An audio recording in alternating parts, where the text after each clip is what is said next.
नमस्कार, जय हिंद, वंदे मातरम। स्वागत है आपका अपने यूट्यूब चैनल @SYG के फैक्ट पे। दोस्तों, आशा करता हूँ आप शानदार, जबरदस्त, मस्त और स्वस्थ होंगे और अपनी तैयारी में लगे होंगे। दोस्तों, हम लोग देख रहे हैं भौतिक विज्ञान के महत्वपूर्ण चैप्टर वाइज प्रश्न। तो दोस्तों, इस चैप्टर में हम लोग यांत्रिकी चैप्टर से महत्वपूर्ण प्रश्न देखेंगे। तो आप इस वीडियो में पूरे अंत तक बने रहिएगा और वीडियो अच्छी लगे तो दोस्तों अपने भाइयों बहनों सभी में से शेयर कीजिए। दोस्तों, कहते हैं ना कि रख हौसला वो मंजर भी आएगा, प्यासे के पास चलकर समुंदर भी आएगा। थक कर ना बैठे मंजिल के मुसाफिर, मंजिल भी मिलेगी और मिलने का मजा भी आएगा। और दोस्तों, कि जब आंखों में अरमान लिया, मंजिल को अपना मान लिया, ये मुश्किल क्या आसान क्या, अब ठान लिया तो ठान लिया।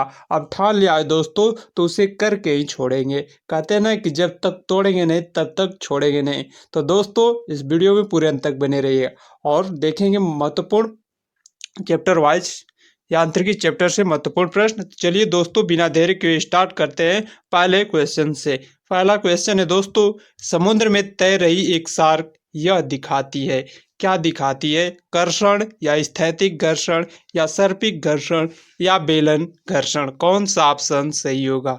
तो दोस्तों, कर्षण होगा। ऑप्शन ए इसका सही होगा। कर्षण क्या होता है दोस्तों? तो किसी तरल के अंदर गति करने वाले किसी वस्तु पर सापेक्ष गति के विपरीत दिशा में लगता है दोस्तों, तो उसे कर्षण बल कहते हैं।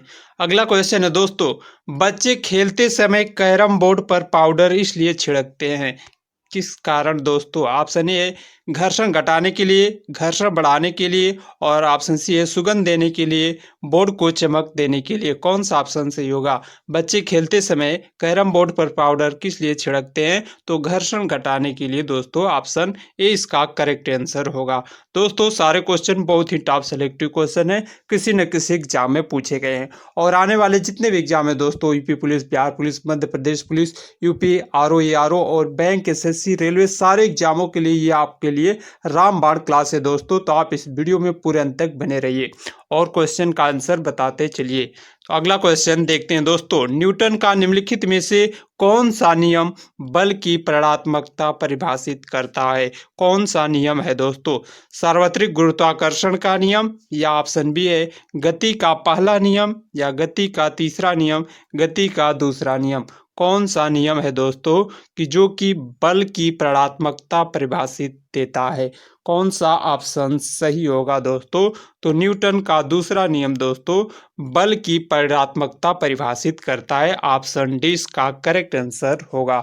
अगला क्वेश्चन देखते हैं दोस्तों, क्वेश्चन नंबर 4 है दोस्तों, इसमें खाली स्थान है भरना है। बल के परास का घातांक 10⁻⁻16 होता है, किसका होता है? गुरुत्वीय का या दुर्बल नाभिकीय का या प्रबल नाभिकीय का या विद्युत चुंबकीय का? कौन सा ऑप्शन सही होगा? क्वेश्चन नंबर 4 का आंसर बताइए। तो दुर्बल नाभिकीय बल के परास का घातांक 10⁻⁻16 होता है दोस्तों। ये क्वेश्चन आपको एसएससी में पूछा गया दोस्तों। अगला क्वेश्चन देखते हैं दोस्तों, इसमें भी भरना है कौन सा ऑप्शन सही होगा।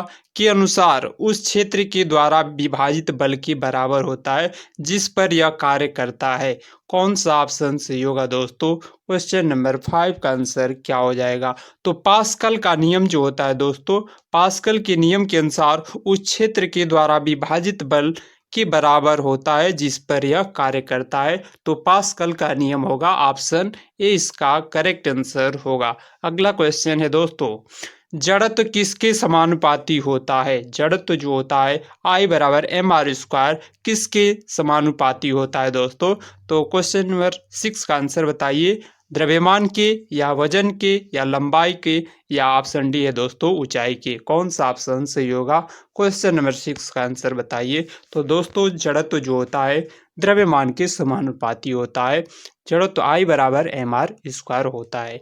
अगला क्वेश्चन है दोस्तों, क्वेश्चन नंबर 7 है, इसमें भी भरना है दोस्तों। क्या भरा जाएगा? एक बाहरी निकाय जो किसी पिंड की विराम अवस्था या एक समान गति को बदलने के लिए लगाया जाता है क्या कहलाता है? तो बल जो होता है दोस्तों, बल ऑप्शन डी इसका करेक्ट आंसर होगा।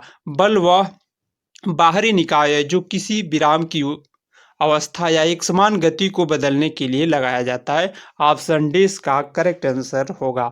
अगला क्वेश्चन देखते हैं दोस्तों। क्वेश्चन नंबर 8 है, निम्नलिखित में से कौन सी संरक्षित बल की विशेषता है? कौन सा ऑप्शन सही होगा? क्वेश्चन नंबर 8 का आंसर बताइए दोस्तों।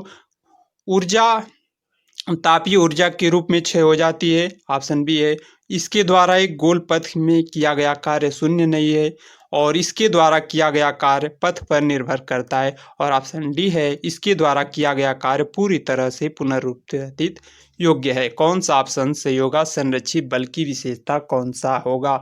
तो संरक्षित बल जो होता है दोस्तों, इसके द्वारा किया गया कार्य पूरी तरह से पुनर्पातित योग्य है। ऑप्शन डी इसका करेक्ट आंसर होगा। अगला क्वेश्चन देखते हैं दोस्तों। यदि दो बल किसी वस्तु पर विपरीत दिशा में कार्य करते हैं तो उस पर लगने वाले कुल बल का परिणामी दोनों बलों के परिणाम का क्या होता है दोस्तों? यदि दो बल किसी विपरीत वस्तुओं में कार्य करते हैं तो उस पर लगने वाले कुल बल का परिणामी दोनों बलों के परिणाम का क्या होते हैं? कौन सा ऑप्शन सही होगा? क्वेश्चन नंबर 9 का आंसर क्या होगा? तो अंतर के बराबर होता है। ऑप्शन डी इसका करेक्ट आंसर होगा। अगला क्वेश्चन है दोस्तों, घर्षण सतहों को चिकनाई पर निर्भर करती है। घर्षण का बल हमेशा लागू बलों का होता है, क्या करता है दोस्तों? क्वेश्चन नंबर 10 का आंसर बताइए। ये भी क्वेश्चन कई बार एग्जाम में पूछा गया है दोस्तों। ये सारे क्वेश्चन बहुत ही दोस्तों बार रिपीट होते हैं एग्जामों में, तो आप इस सारे क्वेश्चन को नोट डाउन करते चलिएगा। और दोस्तों इसका पीडीएफ पाने के लिए आप टेलीग्राम लिंक को ज्वाइन कर लीजिए। तो दोस्तों क्वेश्चन नंबर 10 का आंसर क्या होगा? तो विरोधी होगा दोस्तों। ऑप्शन सी इसका करेक्ट आंसर होगा। अगला है, घर्षण के संबंध में निम्नलिखित में से कौन सा विकल्प सही है? कौन सा ऑप्शन सही है? तो घर्षण गति का विरोध करता है, क्या करता है दोस्तों? घर्षण जो होता है गति का विरोध करता है। ऑप्शन ए इसका करेक्ट आंसर होगा। अगला है दोस्तों, विसर्पी घर्षण होता है। विसर्पी घर्षण क्या होता है? तो दोस्तों क्वेश्चन नंबर 12 का आंसर क्या होगा? तो सीमांत घर्षण से थोड़ा अधिक, या सीमांत घर्षण से थोड़ा कम, या ऑप्शन सी है सीमांत घर्षण की समान, सीमांत घर्षण से कभी कम और कभी अधिक। कौन सा ऑप्शन सही होगा? विसर्पी घर्षण क्या होता है?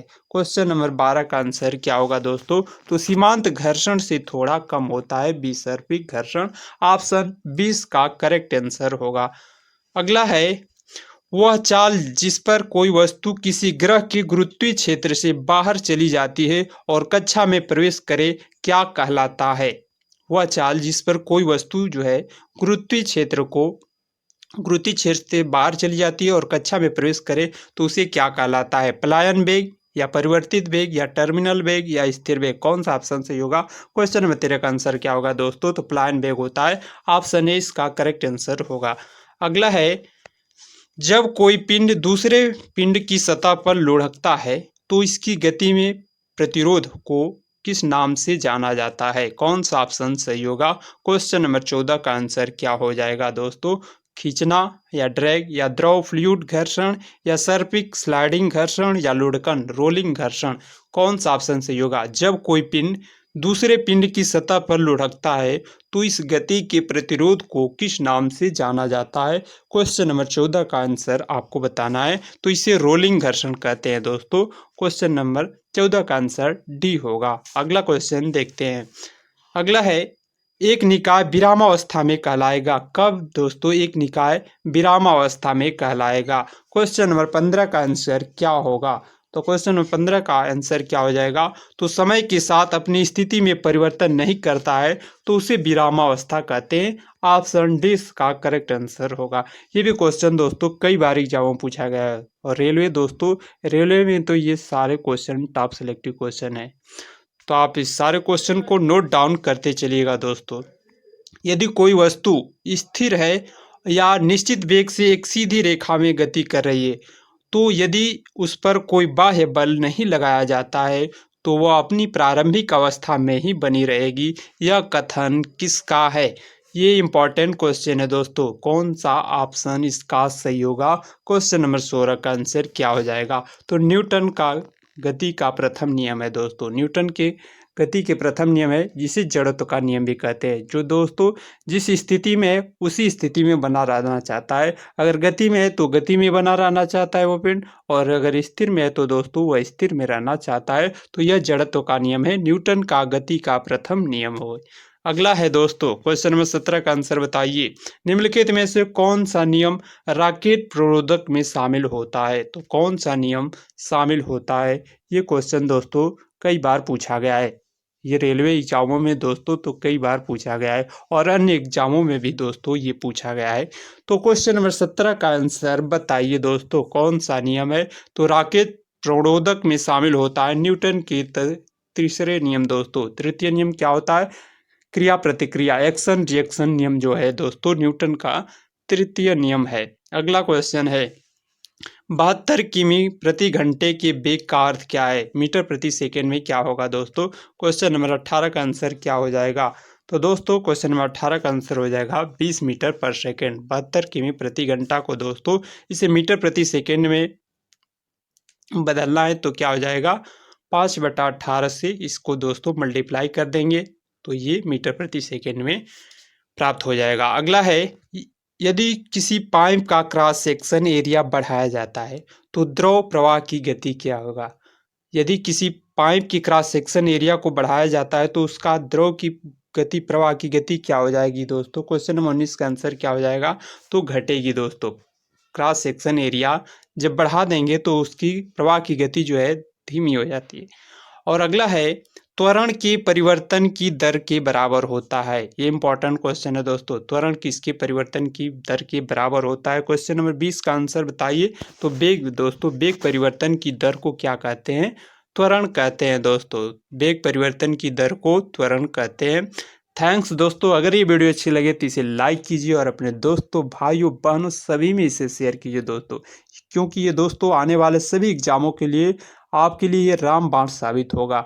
और दोस्तों आने वाले रेलवे एग्जाम बहुत ही जल्द होने वाले होंगे दोस्तों, तो ये सारे क्वेश्चन आपके लिए बहुत ही हेल्पफुल होंगे।